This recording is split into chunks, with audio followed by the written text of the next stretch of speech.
Pagi semuanya, apa kabar hari ini?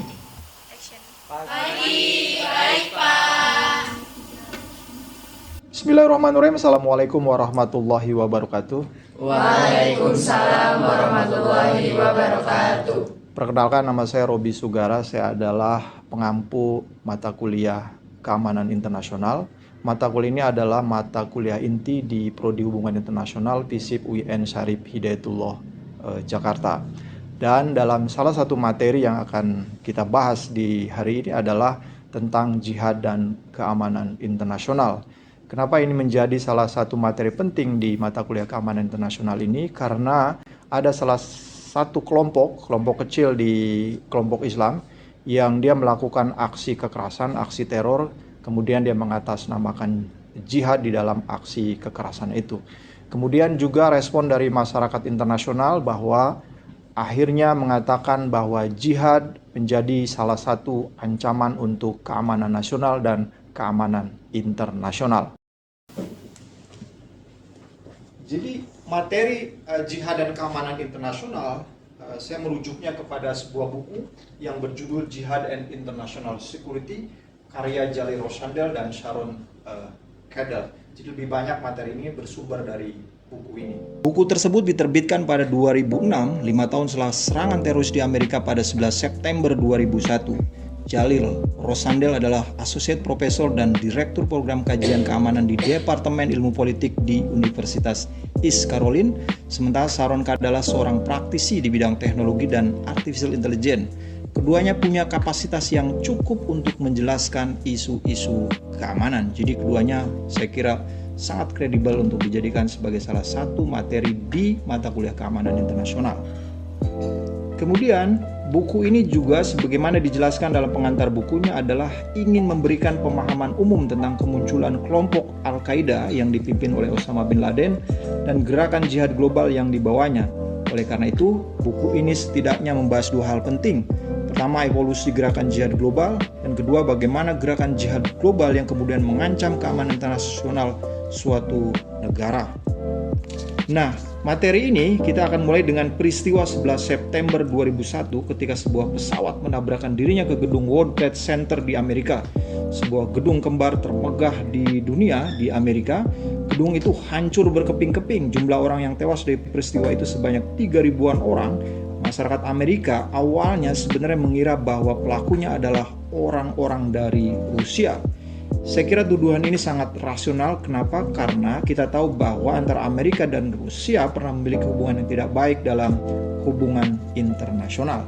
11 hari setelah serangan teroris, Presiden Amerika George Walker Bush mengumumkan bahwa pelakunya adalah kelompok Al-Qaeda pimpinan Osama bin Laden. Jadi bukan orang-orang Rusia atau pemerintah Rusia yang menyerang mereka. Bush juga menyerukan perang melawan teroris secara global. Amerika menyerukan ke seluruh negara-negara di dunia apakah akan berperang melawan teroris bersamanya atau bersatu dengan teroris. Setelah pengumuman itu, Amerika menyerang Afghanistan dan setelahnya Irak karena keduanya dituduh memiliki hubungan dengan Al-Qaeda. Kedua negara itu diyakini telah membantu operasi-operasi Al-Qaeda.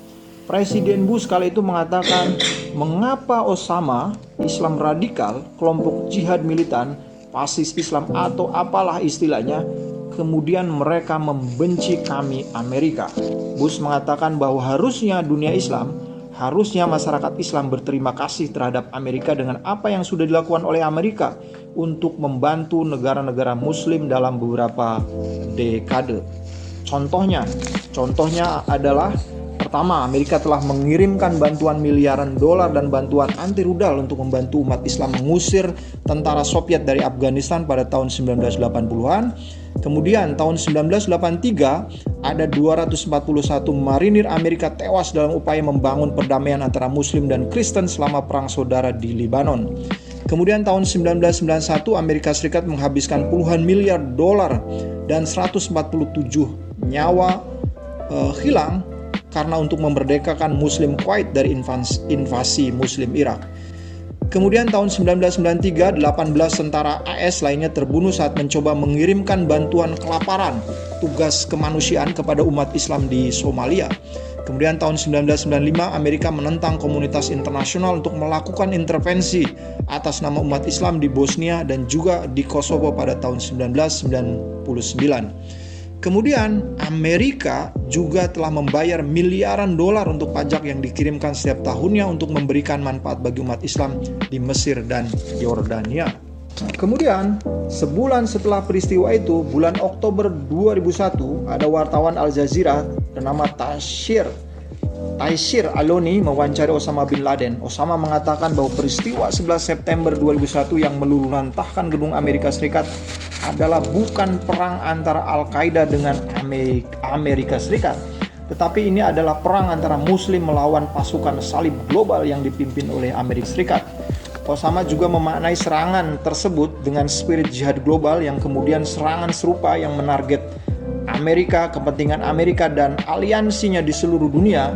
Indonesia adalah termasuk salah satu yang kemudian mendapat target serangan jihad global tersebut. Menurut Osama bin Laden, kenapa Muslim di dunia harus membenci Amerika Serikat? Ada 3 kejahatan kenapa Muslim membenci Amerika Serikat. Pertama, karena kehadiran tentara Amerika di Saudi Arabia saat Perang Teluk pertama. Jadi tentara-tentara kafir menurut Osama bin Laden itu dilarang masuk ke tanah suci di Arab Saudi. Kedua, Amerika Serikat adalah negara yang loyal membela Israel atas penderitaan dari Muslim Palestina. Dan ketiga, sanksi Perserikatan Bangsa-Bangsa terhadap Irak yang dianggap tidak adil dengan memperbandingkan Israel saat melakukan agresi ke Palestina. Osama mengatakan, sebagaimana ditulis dalam fatwanya, ketiga kejahatan dan dosa inilah yang menjadi alasan umat Islam harus membunuh orang-orang Amerika dan merampas harta benda mereka dimanapun ia menemukannya dan kapanpun ia bisa jumpai. Pendapat ini juga dikutip oleh Imam Samudra, salah satu pelaku penting bom Bali 12 Oktober 2002 di Indonesia. Sebagaimana ditulis dalam bukunya Aku Melawan Teroris sebagai argumentasi untuk membenarkan aksi terornya. Jadi dia juga merujuk kepada fatwa Osama bin Laden.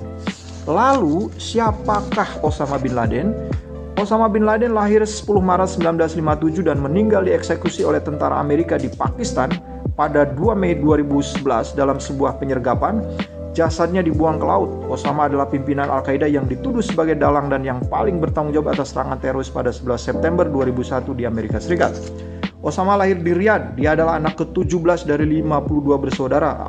Ayahnya bernama Muhammad bin Laden, seorang petani di Yaman yang kemudian bermigrasi ke Arab Saudi setelah Perang Dunia Kedua. Di Arab Saudi dia memulai usahanya sebagai kontraktor yang kemudian memenangkan banyak kontrak infrastruktur seperti pembangunan masjid dan pembangunan istana yang jumlah nilai pembangunannya sangat besar dari kerajaan Arab Saudi. Keluarga bin Laden kemudian menjadi salah satu orang terkaya di Arab Saudi. Dia menguasai 80% pembangunan di Saudi Arabia. Osama tumbuh dan besar sebagaimana pada umumnya anak yang tumbuh besar di Arab Saudi. Dia mendapatkan pendidikan agama Islam yang konservatif, yakni mengacu kepada Salafi Wahhabism. Dia pernah menjadi polisi syariah. Dia bertemu dengan tokoh penting yang kemudian mengubah hidupnya ke depan di Universitas King Abdul Aziz, yakni Dr. Abdullah Azam, seorang tokoh penting yang berhasil memobilisasi orang-orang Arab datang ke Afghanistan, termasuk Osama untuk melawan pendudukan Uni Soviet atas Afghanistan. Kemudian pendidikan Osama yang berhasil ditempuh pada 1979 adalah jurusan ekonomi dan manajemen. Kemudian pada 1979 Osama berangkat ke Afghanistan. Dia menggalang banyak dana dari relasi-relasinya di Arab Saudi untuk kemudian dikirim guna membantu perlawanan umat Islam terhadap pendudukan Uni Soviet di Afghanistan. Lewat bantuannya itu Osama menyalurkan melalui kelompok yang didirikannya, yakni Al-Qaeda. Al-Qaeda secara arti adalah fondasi atau dasar. Setelah Soviet keluar dari Afghanistan, Osama kembali lagi ke Arab Saudi dan kembali bekerja di perusahaan milik keluarganya. Kemudian pada 2 Agustus 1990, Irak menginvasi Kuwait. Irak akan menjadikan Kuwait sebagai provinsi yang ke-19. Invasi Irak ikut mengancam Arab Saudi karena Kuwait berbatasan langsung dengan Arab Saudi. Invasi Irak juga akan berlanjut ke Saudi. Ketika itu Osama merasa tergerak untuk membela Saudi Arabia dari ancaman Irak. Osama kemudian mengajukan proposal pembelaan terhadap Arab Saudi dari ancaman Irak untuk mengerahkan para veteran perang Afghanistan dalam rangka membela Saudi Arabia dari ancaman invasi Irak. Tetapi alih-alih proposalnya yang diterima, kerajaan Saudi meminta bantuan Amerika Serikat. Itulah, kata Osama, kali pertama tentara non-muslim menginjakan kakinya ke tanah suci umat Islam atas undangan kerajaan Saudi. Sejak itu Osama kecewa dan melakukan perlawanan terhadap kerajaan sehingga Osama diusir keluar Saudi, dan pada 1994 kerajaan Saudi mencabut kewarganegaraannya. Sejak itu Osama menjadi terasing dari negaranya. Menjadi seorang yang tidak memiliki kewarganegaraan, dia kemudian mengkonsolidasi para veteran Afghanistan untuk melakukan perlawanan secara global kepada Amerika Serikat dan sekutu-sekutunya. Osama pernah menerbitkan semacam fatwa. Pertama dipublikasikan pada Agustus 1996, isinya deklarasi perang terhadap warga Amerika yang menduduki dua tanah suci. Fatwa berikutnya dikeluarkan pada Februari 1998. Fatwa tersebut dikeluarkan oleh Osama tidak sendiri, tetapi melibatkan tokoh-tokoh Islam penting yang lainnya seperti Ayman Az-Zawahiri, Ahmad Rifai Toha dari Mesir, Mir Hamzah, dan Fazlur Rahman.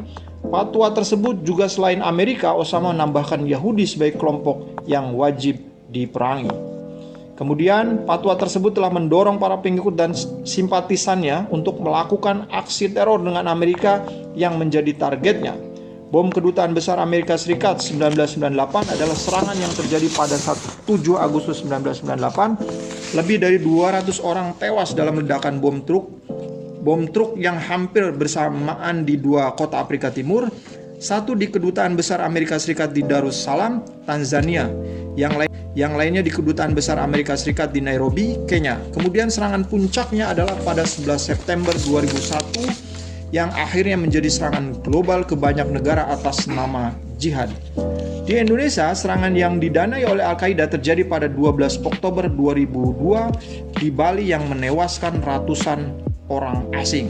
Serangan-serangan teroris dengan menggunakan jihad juga berkembang menjadi gerakan jihad lokal yang targetnya bergeser tidak hanya fokus pada Amerika dan sekutunya, tetapi pemerintahan lokal yang tidak menggunakan hukum-hukum yang bersumber dari Al-Quran. Baik, dari apa yang sudah saya jelaskan tadi, apakah kita setuju dengan apa yang sudah dilakukan oleh Osama bin Laden dan Al-Qaeda, bahwa jihad melawan Amerika dan sekutunya adalah bagian dari perang suci? Bahkan cara-cara kekerasan bisa dilakukan atas nama jihad tersebut. Bagaimana tanggapan dari mahasiswa semuanya di sini? Apakah ada yang mau menanggapi? Saya tidak setuju, Pak. Karena yang mereka lakukan itu adalah jihad yang salah. Mengapa? Mereka, kelompok Al-Qaeda itu adalah organisasi teroris internasional yang dipimpin oleh Osama bin Laden. Yang mana Osama bin Laden ini adalah seseorang yang menganggap bahwa jihad itu hanya peperangan kepada orang yang selain Islam. Sedangkan jihad yang sebenarnya tidak seperti ideologi mereka, yaitu orang-orang Khawarij. Agama Islam ini adalah agama rahmatan lil alamin, yang mana agama yang Allah turunkan ini sangat menjunjung tinggi kedamaian. Jihad tidak hanya berperang. Kata jihad itu sendiri artinya sungguh-sungguh. Seperti kita, para mahasiswa yang sedang menuntut ilmu, ini adalah bagian dari jihad. Jihad dalam apa? Jihad dalam menuntut ilmu. Sebagaimana Nabi SAW bersabda, "Man salaka tariqan yaltamisu fihi ilman, sahalallahu lakum tariqan ilal jannah." Barang siapa yang menempuh jalan menuntut ilmu, maka Allah akan memudahkannya jalan menuju surga.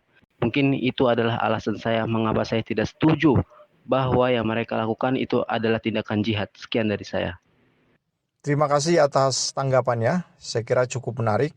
Nah, pembahasan tentang jihad, apa itu jihad, bagaimana jihad berkembang, bagaimana jihad bisa digunakan oleh kelompok-kelompok Islam, kita akan bahas di dalam pertemuan berikutnya. Terima kasih untuk pertemuan saat ini. Wassalamualaikum warahmatullahi wabarakatuh.